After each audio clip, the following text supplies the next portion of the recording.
Jessica on. And she was my bestest biffle back in high school. Yes. So it's like a real big throwback. It is. Actually, that is a throwback. Biffle. I feel like I know. I used to say that. Yeah, Biffle. I was looking through like Instagram because I was like, all right, I'm going to post like pictures of us.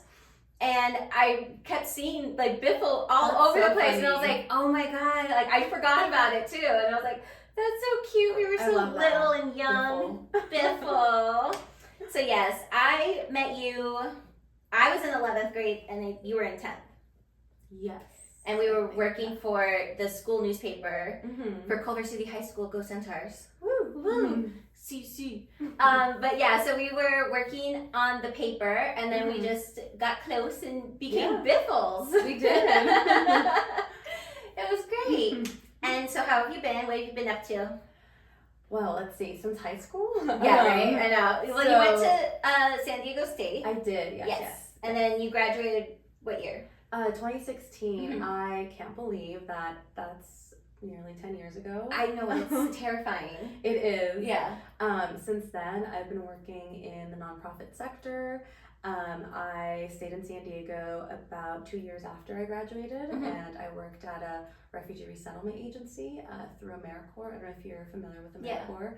Yeah, so it's kind of like the Peace Corps, but stateside. And so I did that for two terms, so 2 years.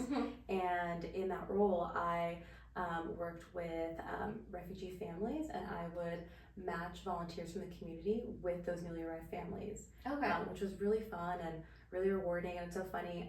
I actually still talk to few of the volunteers that I matched, and one of them I know is still he's still pretty connected with the family that I matched him with 10 years ago, actually. Right. Yeah, like 2015, because I actually started as an intern while I was still in college at the refugee resettlement agency, but that's the beginning of my nonprofit career. And then I moved back to LA in the beginning of 2018, and I was working at a nonprofit that is focused on helping people with high barriers to employment find work.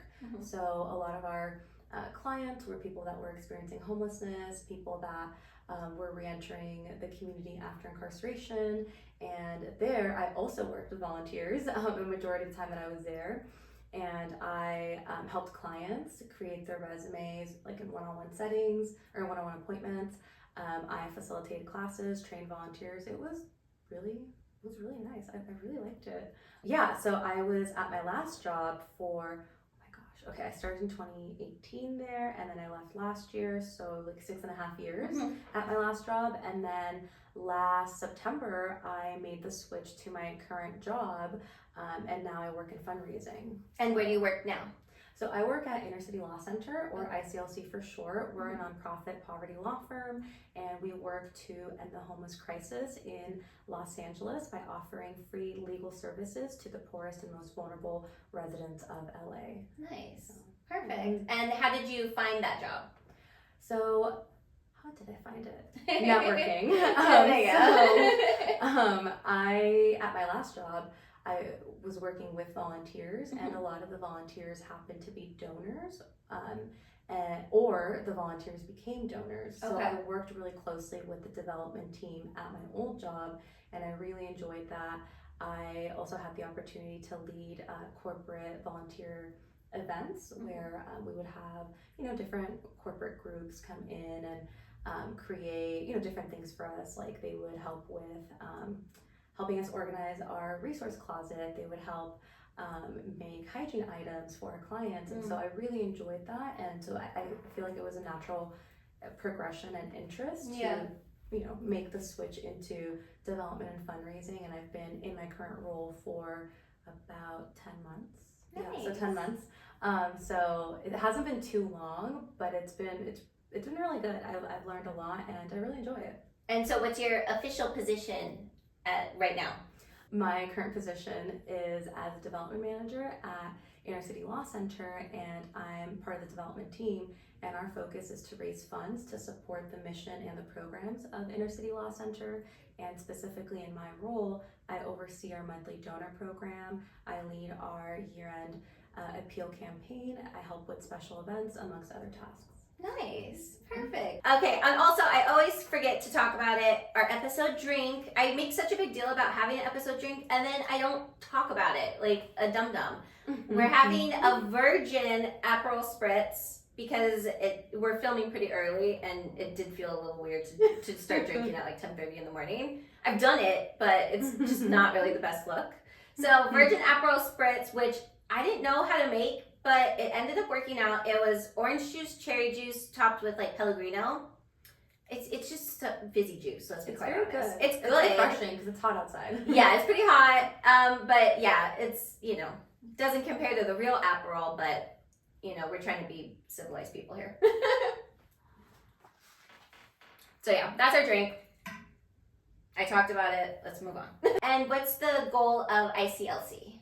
So ICLC is located in Skid Row, and we have a staff of 150 people, and 75 are attorneys. Our staff help Angelenos facing eviction, struggling with landlord harassment, and help individuals fight to secure their veteran or disability benefits, as well as stand up to slum housing conditions. We have legal clinics every second and fourth Tuesday of the month. We have a vital documents clinic. Okay. And so people that come in, they can get assistance with getting things like fee waivers for California state IDs, marriage, death certificates, court records, and such.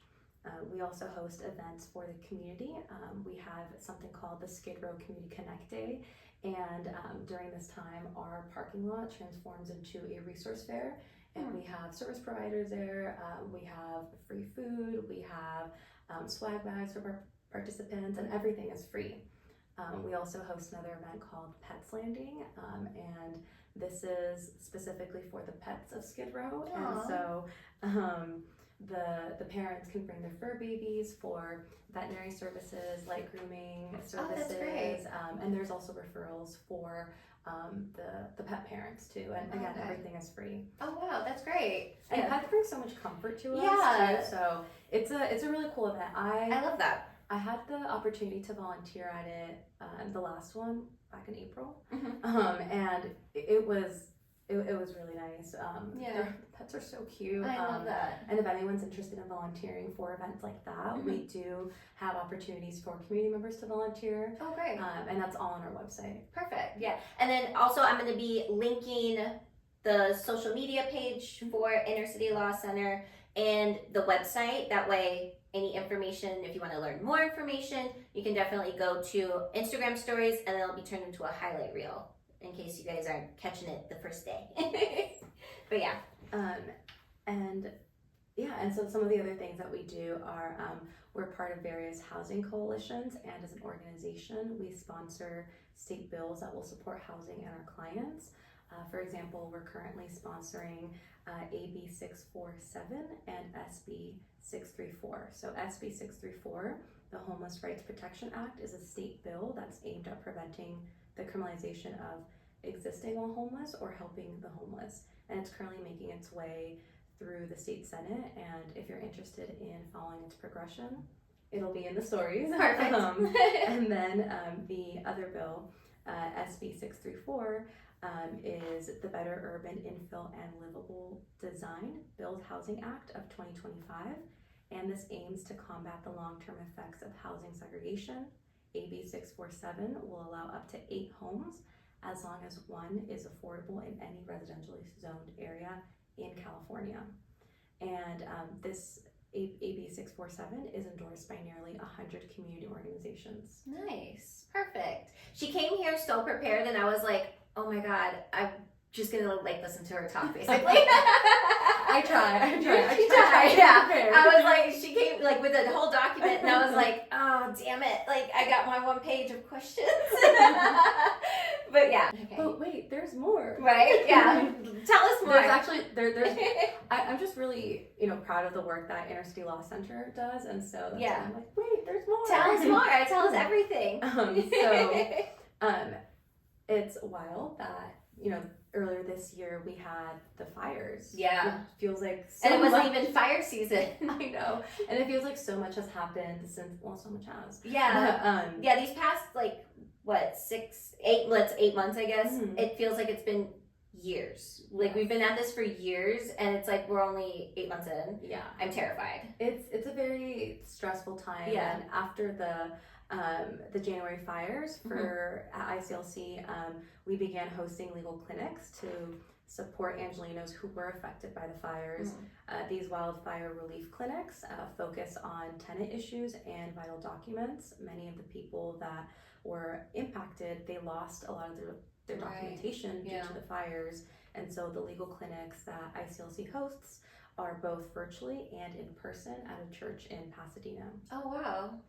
Yeah, you don't really think about that. Like when you're running from your home Right. to grab, your birth certificate or your marriage certificate, Right. you're focusing on, Yourself. yourself and your family and your fur pets, babies, yeah. and your real babies, and you're not thinking about the documents that, prove who you are and what you are and what you have. You don't think about that. So that's a great resource that I wouldn't have thought of. If there was a fire right now, I wouldn't think, hey, let me go grab my birth certificate. Right. I would, grab myself and my cats. Yeah, same. Yeah, I don't even, when people ask that question, like, what would you save in the what would you save in a fire? I actually don't know. I mean, now as we're talking about it, it's like, you should have your important documents like in a safe place. Yeah. But when push comes to shove, when you're in that situation, it's really get yourself to safety. Exactly. Yeah, you wouldn't think about it. I would just what would you save in a fire? In my head I would think like pictures. Because you can't really get, especially like the really old ones. Right. Like you were looking at my pictures earlier, like the little pictures of like my Nana as a baby. I can't get those back, every like pictures of like me now, they're on my phone, and obviously who cares? But you can't get like those really old photos back, so that's what I would think to grab, but not my social security card. That's a really good point. And so stuff like that, those important documents people are missing, and so that's what these wildfire relief clinics are doing. They're helping people replace that important documentation. That's great. And then we also one more thing that I want to talk Tell about everything about ICLC is that we have a homeless veterans project, and it was actually one of the first few programs in the country to offer free legal services to homeless veterans when it was first launched in 1998. And I realized I didn't mention how long we've been around, but ICLC has been around since 1980. But back to the Homeless Veterans Project, our attorneys, they work to obtain benefits for homeless veterans who have disabilities as a result of their military service, and we represent our clients throughout the entire benefits process, which can oftentimes take years to process and go through. Our attorneys have represented veterans who have served in Iraq, Afghanistan, Vietnam, Korea, and even World War II. Wow. And then our veterans program last year, in collaboration with public counsel and law firms Brown, Goldstein, and Levy, and Robbins Kaplan, we secured a landmark victory in the McDonough versus Powers case for disabled veterans in a historic ruling that mandates significant reforms at the West LA VA campus. This includes new housing and improved healthcare services for disabled veterans. Perfect. That's great. And then, so with everything that's been happening lately with immigration and within our whole country, specifically California, because I feel like Los Angeles is kind of getting hit a little harder because we have a very large demographic of Latinos. And how has that affected your work at Inner City Law Center? That's a good question. Our work continues with additional safety precautions, and our staff is working harder than ever to empower and protect our immigrant clients as much as possible. And some of the things that we're doing are we're defending clients against landlords and property managers who attempt to exploit immigration status to harass, extort, or evict tenants. We're increasing our work helping immigrant clients access immigration relief and resources to help them achieve housing stability. We're also arranging for remote court appearances to help clients avoid potentially dangerous encounters with ICE at courthouses. And we're distributing red cards from the Immigrant Legal Resources the Immigrant Legal Resource Center to clients and community members, which outline constitutional rights when interacting with ICE. And actually, I brought examples of them, and I can share these with you. Perfect. But, these are the red cards. They're available in different languages. The ones that I have are in Spanish, but they're available in Chinese, Russian, Farsi, you name it. So and I will make sure to post this as well on my stories. And we also are sharing the ICLC created blue cards. So we created something similar to this, but for legal aid offices and service providers, which outline best practices for safely and lawfully interacting with ICE in high pressure situations. We're also ramping up our legal clinics and outreach to provide critical support to immigrant families, especially those that are undocumented. And we're revamping our community events to maximize safety for immigrant attendees. This includes offering virtual alternatives whenever possible. And last but not least, we're growing our pro bono attorney network to meet the increasing legal need of immigrants whose rights are under immediate threat. So if there's anyone listening here who is an attorney and wants to give back and wants to get involved, please visit the Inner City Law Center website. We have a pro bono team, and there's amazing attorneys that will give their time and help with different cases. So perfect. And if there's anyone who needs these services, please reach out and they can definitely help you with whatever is necessary. So I do want to say what, for those who aren't like watching, what's on this card. So it says, I do not wish to speak with you, answer your questions, or sign or hand you any document based on my Fifth Amendment rights under the United States Constitution. I do not give you permission to enter my home based on my Fourth Amendment right under the United States Constitution unless you have a warrant to enter signed by a judge or magistrate with my name on it that you slide under my door. I do not give you permission to search any of my belongings based on my Fourth Amendment rights. I choose to exercise my constitutional rights. Plain and simple. And then, so also, you and I are born and raised Culver City. Love it. That's home. But you wouldn't think it would like affect your very small community.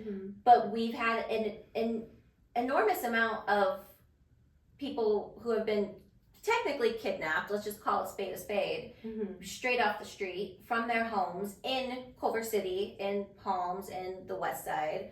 I had seen on your personal Instagram story, you had been posting GoFundMe pages for those people who have been taken.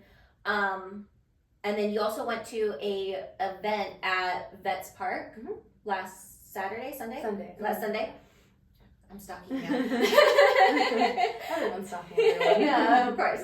But yeah, so I had seen you had went to that event, and who was it for exactly? So that event was for, and then for these events, like I go on like my own. Yeah, like really, this not is, related to this to is her work. own personal journey. And so this isn't her free time.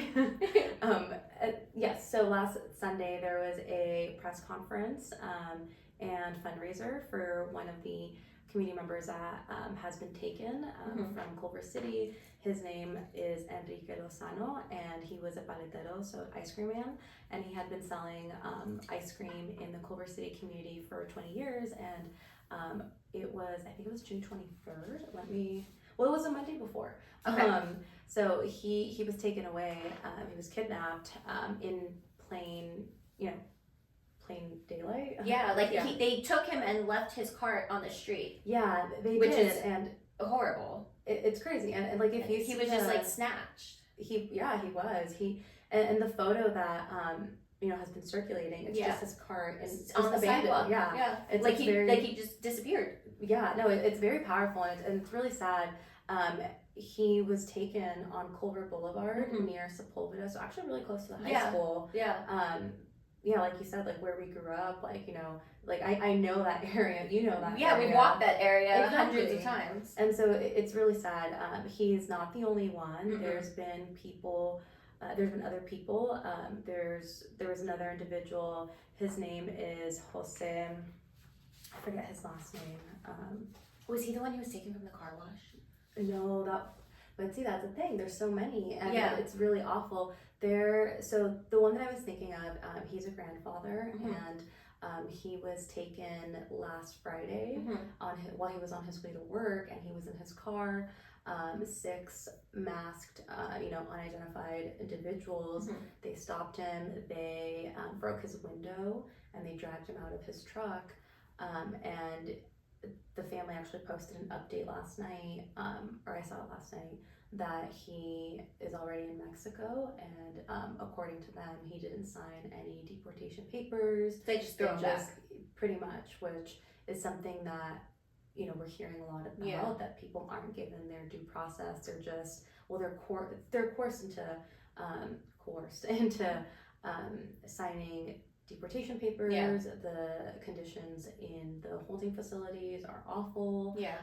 And then there was a raid. This one was probably like 3 weeks ago, almost a month. It's wild to just look back at the last month. Yeah, it really has been one full month of these ICE raids just terrorizing communities. Yeah.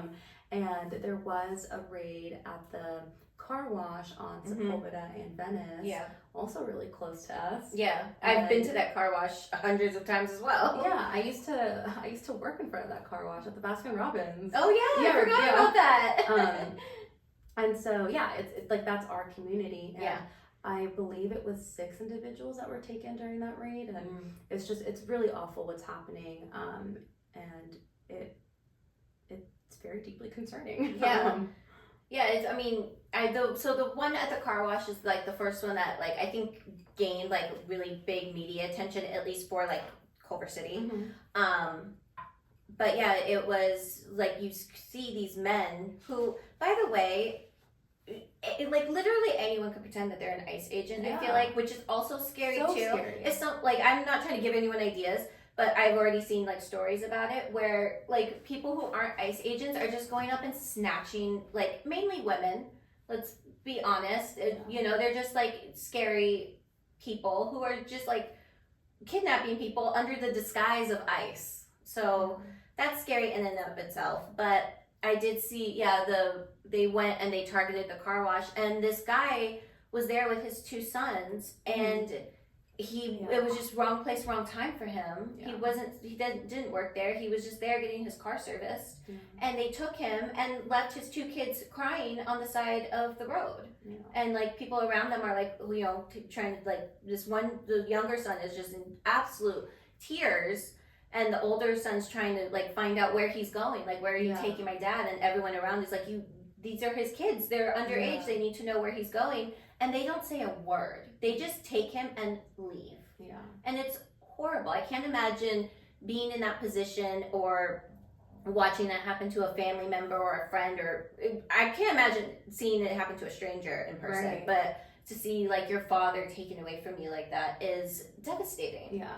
And I don't understand how some people don't care. Right. It's like at this point, I feel like we shouldn't be talking about this in like liberal or conservative, Democratic, Republican. This is just like a human on human thing.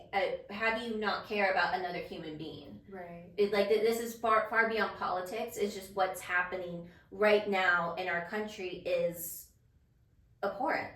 Yeah. It's terrible. Yeah, it really is. It's very scary. It's it's like for me and many other people, it's deeply personal. A lot of the people that are being kidnapped and just snatched away from their community are hardworking individuals. Yeah. As I see all these images, I'm like, these individuals look like my family members. Like that is so scary. Yeah. And a lot of the people that are being taken away, they have no criminal convictions. Yeah, that's like the whole thing. People are like, oh, well, they're taking violent criminals. No, they're not. But like, if that's all they were doing, like, even then, just to like snatch someone away. But they're going after fathers, mothers, grandfathers, people who have worked and been in the community for years and who like their entire life is here, and they're just being taken to wherever and then thrown back into, let's say, Mexico a place that they haven't been in 30 plus years, and just been like, okay, bye. Like, what is this?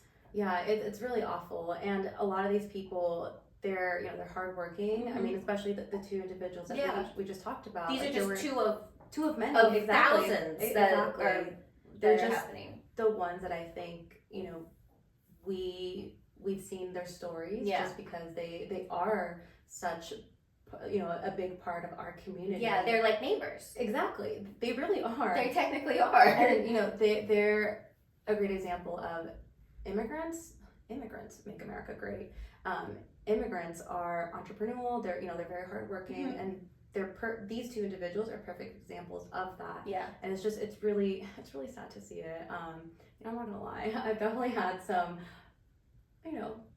just a little bit of like a little breakdown here or there. Just like, sometimes we just need to cry it out. Exactly. Yeah.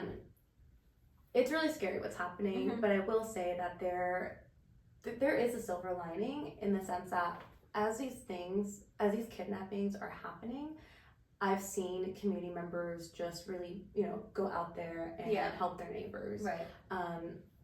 Communities are really stepping up. The city of Montebello approved $100,000 in emergency funding to support local families that were impacted by the ICE raids. So Huntington Park's City Council approved a resolution to verify a federal agent's identity when they are operating in the community, and that came out after they arrested someone who was impersonating a federal agent, which is so scary. Yeah, like I can't imagine like you're just giving these people who have malicious intent a disguise to hide behind. Like, oh, just go ahead, just take them. Yeah. What is this? That is such a terrifying thought. Yeah. Like, just imagine that you're snatched up by a stranger in a ski mask and you're thrown into an unmarked vehicle, and you don't know where you're being taken. No. You don't know what they're going to do to you. And also, like, as women, like, I'm already scared of men. So it's like, if like if six masked men are like tackling me and then throwing me into a car, like, I'm gonna be terrified. Of course. I'm gonna be extremely scared. Like, so that's one thing that the city of Huntington Park has done to ensure that their community is safer. Right. And closer to home, in Culver City, they're looking to adopt a resolution to support immigrant families during this time. This past Monday, June 30th, the city council met for a special session to discuss this, and during this meeting, there were 40 community members who signed up to give public comment. Okay. The council did not vote on the resolution. There will be another special session on July 9th, and during this time, they're going to be considering stopping the use of license plate readers, reconsider the city's police policy on mutual aid to other agencies, for example, like mutual aid to like a federal agency. Right. They're going to be looking at potential eviction moratorium or a rental relief for families that have been impacted by the ongoing raids in the community. And all of this is, would be in support of helping immigrants in the community and helping them keep safe. Yeah. Yeah, 'cause, like, going back to the man who was snatched up at the car wash, they did, I think it was ABC7, they interviewed his older son, who was a witness to everything, and he said that his father was the main provider for the household. Yeah. And now he's 16 or like 15 or 16, and he's like, I'm gonna have to step up now and be the provider when he should be focusing on school and being a kid and being a teenager and having fun during the summer. And now he's focusing on getting a job that's paying enough to support himself, his younger brother, and his mom, because the mom isn't making enough to just it was a 2-income family, and now they got down to 1. Right. So now they don't have money to pay rent, pay bills, pay utilities, pay the lights. But yeah, I mean, it is a domino effect, because you have this like looming threat of being stopped and then deported, kidnapped, like all of this. But then like the main what happens after the aftermath. The main breadwinner, they're taken away. So Yeah. it's like, maybe you have small children, like what Yeah. happens now? Maybe it's the mom that gets taken away, and it's Yeah. like, who's gonna feed the baby? Like, Yeah. you know, especially if they're like a newborn, like Yeah. it's multiple things. Yeah, Like, it doesn't affect just the person who was taken. right. It affects the entire family, the household. You know. Yeah. It affects Americans, like, you know. Yeah. I mean, there are a lot of mixed status families, as you know, we're discussing, Yeah. where the children are citizens and the parents are undocumented, and Yeah. that's just a reality of a lot of our neighbors. Yep. And it's really sad and just awful that this is happening. But again, you know, communities are stepping up. Yeah. One other thing that the city is doing, Culver City specifically, at the June 30 meeting, the council voted to send letters of support for the No Secret Police Act, SB 627, and the No Vigilantes Act, SB 805, and both are state bills that were introduced to keep communities safe during these raids. The No Secret Police Act bans law enforcement from covering their faces when interacting with citizens, and officers would have to wear visible identification when conducting their duties. Yeah. And the No Vigilantes Act would strengthen laws against impersonating police or federal agents. Perfect. So, yeah, and the city sent letters of support. So Awesome. Well, that's great. I'm glad to see Culver City stepping up. I look back on like our high school years, and I feel like we had a really like supportive high school. Like it was very diverse. It was very accepting. You know, it wasn't like, I remember watching Mean Girls as a kid and being like, is that what high school's gonna be like? And it really wasn't. At least for me, hopefully I'm not like, you know, speaking out of turn. But I feel like overall our high school was very accepting, and I agree. Right, yeah, and like we had people of all ethnicities and races and identities. Yeah. But you know, you never know what's going to happen in the community as a whole during tough times like this. Yeah. So it's nice to see that Culver City is stepping up and protecting its citizens and population, and at least trying to do what is right, because it's right. Yeah, no, I agree with you. Culver City is diverse, and that is one of my favorite things about Culver City, and having grown up here, and just being part of like the school district. Yeah. Because like you went to Linwood High. Yeah. Yeah. Okay. I was Montiona, and like one of my like first memories or like vivid memories of being in elementary school was they used to have something called like an international dinner. Oh yeah. And, okay, you guys had that too? Yeah. Okay, and it was so cool because I remember it was like one giant potluck. Yeah. And people would bring dishes from, you know, like their families. Yeah, and like then like they their had background. Yeah, and like they had you know, like us kids like perform like some dance from Yes. wherever like your class was assigned. Yeah. Like I remember I think in 3rd grade, maybe I'm like confusing it now, but like I have memories and pictures of being in like, you know, folklorico like attire and stuff. But it was like one giant potluck, and when you celebrate diversity and the diversity that immigrants bring to Culver City and just the U.S. and I think that's a beautiful thing, and so that's why it really saddens me to see just so much hate towards our immigrant communities, specifically our Latino communities. And as I mentioned, you know, like this is deeply personal to me because a lot of the individuals that you're seeing on the news and, you know, you're seeing their GoFundMes, they look like my family. Like I am really passionate about, you know, doing my part in just helping make the community a little bit better. Yeah. And again, this is on my time. So also you went to the No King's Day Parade. Did you go to the one that was here in Culver City or the one in downtown? The one in downtown. Downtown. And how was that? It was massive. Yeah, I saw it. It was like, it was insane. It was so big, but it was, you know, it was like 12 of us that went in our group. And when I was talking to my friend and my boyfriend, I was telling them, like, it just feels weird to say, like, it was a really nice day. But it was. Yeah. Because it was, you know, so many people that care about other people and immigrants. There were a lot of signs, calling for ICE to back off. Yeah. From LA to get out of LA.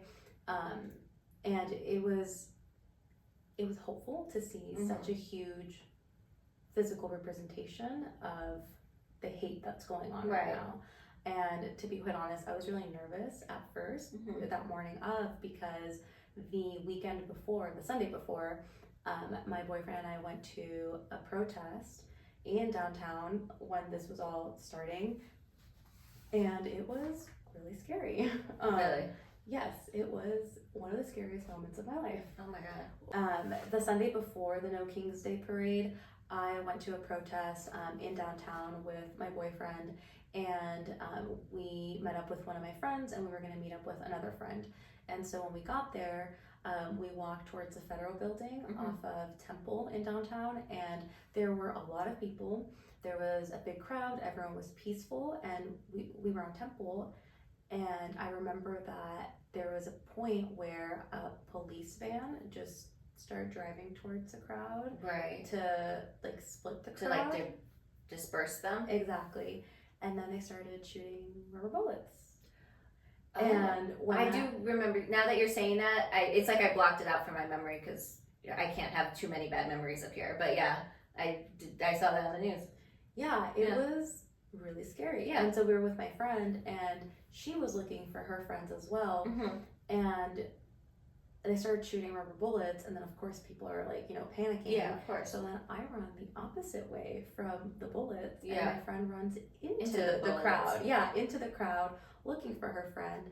And I was like, I'm ready to go. Yeah, send it off. And so, my boyfriend and I go the opposite way, but we're still there for a little bit. Yeah. And then we're trying to meet our other friend who was going to meet us there, but she was taking the metro, and she couldn't get off on the little Tokyo stop because they were just trying to divert. Yeah, they didn't want people to get off and go to the protest. Exactly. And so she wasn't able to meet us there, so she ended up on the other side of the freeway. And we were like checking in. We were trying to meet up, but we couldn't because of how chaotic everything was and how scary everything was. And the police and like the rubber bullets and the big crowd, it was pretty much between me and our other friend that we were trying to meet up with, the one who came on the metro. And so we stayed there my boyfriend and I stayed there for a little bit, but then I was like, I need to go because I'm really scared. I wasn't built for this. I'm not meant for this. I think that's actually what I said. I said, I'm not sure if I was built for like this type of protest because it's important. Of course. We should be exercising our First Amendment right to protest.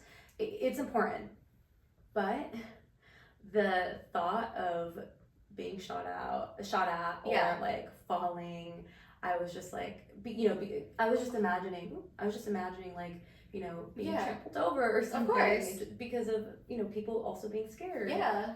It was the first time that I was genuinely scared, like in a big crowd. Yeah. And so we left and we went into Little Tokyo, and as soon as like we rounded the corner, it was like normal. And how weird. That was so unsettling to me. Yeah. Like the people on that street had no idea what was going on this street. I think they did, but it was more like, it just felt like a very hard like line. Right. Like just very like it's raining right here and it's sunny right here. Yeah, that's a really good comparison. So yeah, we just left, and I was like, I can't do this. Yeah. Like, this is really.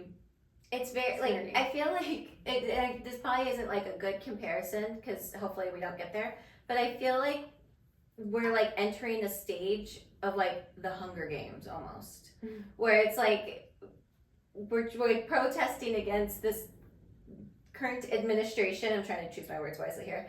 But it's like we're being like oppressed. Like, where we're like being told we can't protest, and it's a peaceful protest. We're just out here holding the sign that's about it, chanting. We're not shooting at people. We're not doing anything, but it's just, like you said, exercising your First Amendment right is getting you shot at with a rubber bullet. Yeah. What is happening here? Yeah, I thankfully did not get Thankfully, yes. shot at, but that's because I left. Yeah. But yeah, it was I'll never forget it. Yeah. It becomes a really sad core memory. Yeah, and that was the week before the No Kings Parade. Yeah. So then having gone to the No Kings Parade the next week, it felt very different. Mm-hmm. I know that a lot of people were out there. Yeah. I know Santa Monica had their own Kings Parade, No Kings Parade, Culver City. Yeah. Downtown was probably one of the biggest ones. Yeah, I think it was like listed in like the top 5 in the country. Mm-hmm. It was like Los Angeles, New York. I want to say Chicago was on that list. I saw the Chicago crowd and I was like, geez, like it was taking up like streets. Yeah. What else? I should have looked at the list before. I sound like I don't know what I'm talking about. I want to say like there was like maybe San Antonio or Dallas. It was just nice to see that like all these big all the big main cities had that kind of a protest, and then also like the little suburbs like Culver City had theirs, Santa Monica had theirs. Like I just love to see that at least we're all on the same page. It sounds like Culver City's was really big. My little cousin went, and he said there was a lot of people. Yeah, I heard it was like, so our city hall is on Culver and Duquesne, and it was taking up Duquesne all the way to like Madison and like up to like the Culver Hotel. So I'm like, okay, so like all of downtown pretty much. Pretty much, yeah. Which was, I'm like, there you go. We're doing it slowly, but we're doing it. Yeah, so that is hopeful. It is hopeful. Yeah, definitely. It's so really sad. So how can people like myself get involved, and whether it be with Inner City Law Center or just like in the community? Like, what would you say to to me? I want to like give back and get involved. How would I go about that? So for Inner City Law Center, the events that I mentioned are Skid Row Community Connected, volunteering at that, or a Pets Landing event, volunteering at that. We have all the information on our website. Okay. We also have something called ICLC Community Conversations. We're actually planning the next one right now, so I can send you that information when that happens. Yeah, perfect. Yeah, once you have a date, I'll post it in stories. Oh, nice, thank you. And so we had an ICLC Community Conversation back in April, and it was on women and homelessness. Okay. We talked about the unique challenges that women face while they're on the street. I learned during that it's 23,000 women who are experiencing homelessness in Los Angeles, which is wild. Wow. And so these community conversations are a really good opportunity for people to learn what's going on, get an understanding of the issues that are happening in their community. And the next one will be sometime in August. So I can definitely send that to you. And I believe that one's going to be virtual. So sometimes they're in person too. Okay. And then not ICLC related, and these are my personal recommendations are, getting informed. So following social media accounts, reading up on the latest. There's an Instagram account, the West LA Rapid Response Network, and they have been doing really amazing work where they will receive tips and sightings of where ICE agents are, are located, where they're perhaps about to, go out and kidnap people. And so they receive these tips. They go out into those, locations. They verify whether, they're there. They clear the areas. They also will post GoFundMes for people in the community who have been taken. So like Enrico, who we talked about, and Jose, the grandfather. I would say those two ways, and then also just checking in on your neighbors. We live in LA. It's diverse, so you absolutely know someone who would potentially be a target of these raids. Just checking in, asking if they need any support.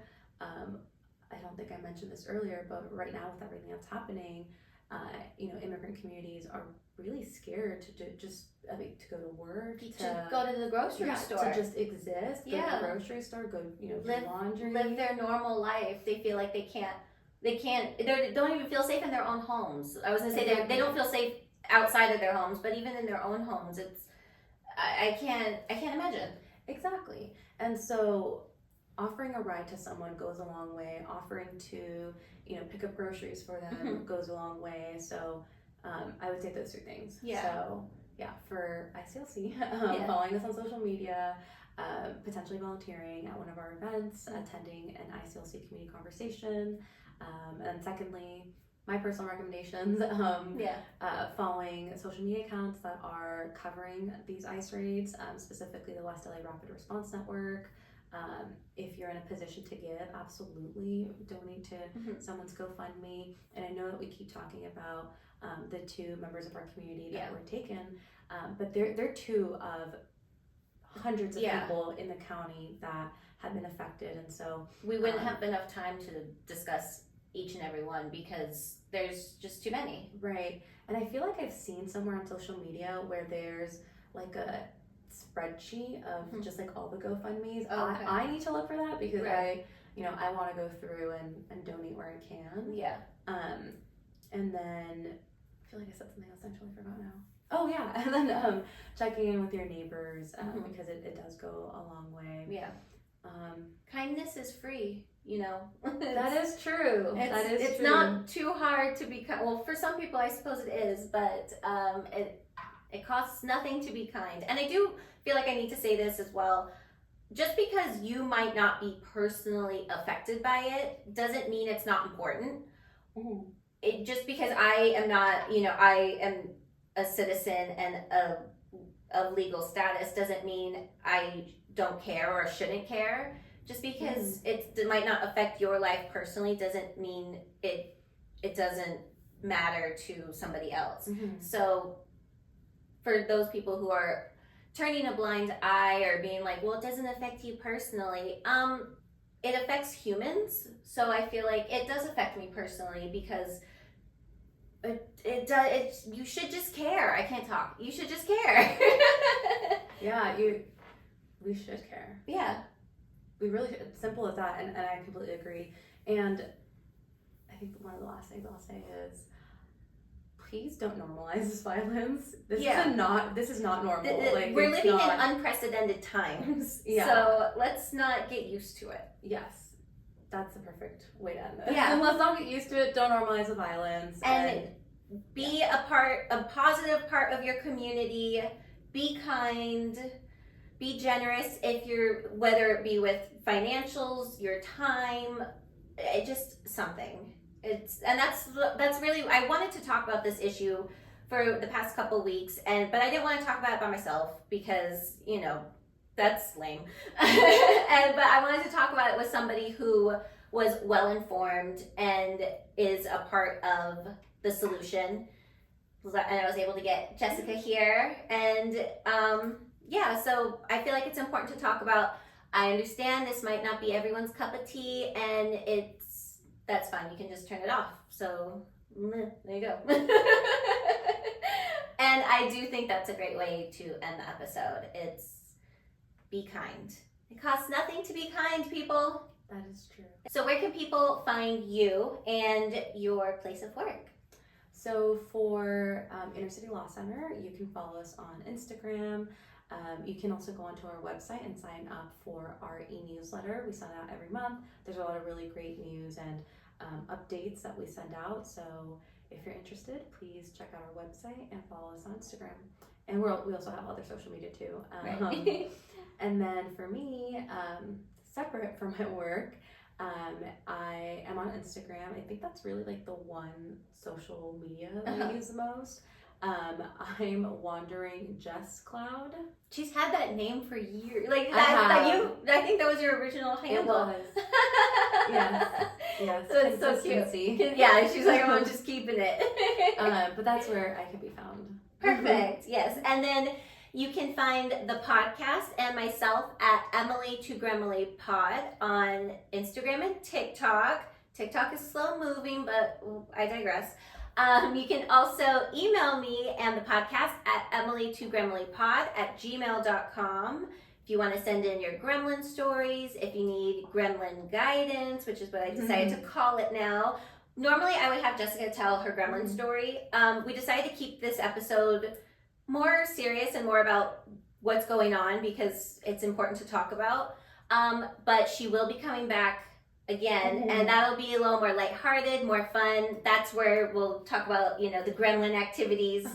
But yeah, so we definitely just wanted to keep this episode, you know, it's serious and important because it is serious and it is very important. But if you have your own gremlin story, or if you need advice on anything, email me, emily2gremlypod@gmail.com. You can also watch this episode, Emily to Gremly Pod, on YouTube. Like you said, consistency is key, and I kept it consistent everywhere. And that's the episode pretty much. Like we said, costs nothing to be kind and be the change you want to see in the world. And, you know, I wore this shirt specifically. I can't read it upside down, but if you're watching, you can read it. And let's cheers with our Virgin Aperol. And thank you so much for coming on. It was so much fun catching up with you. I haven't seen you in years, forever. So cheers. Thank you for being here.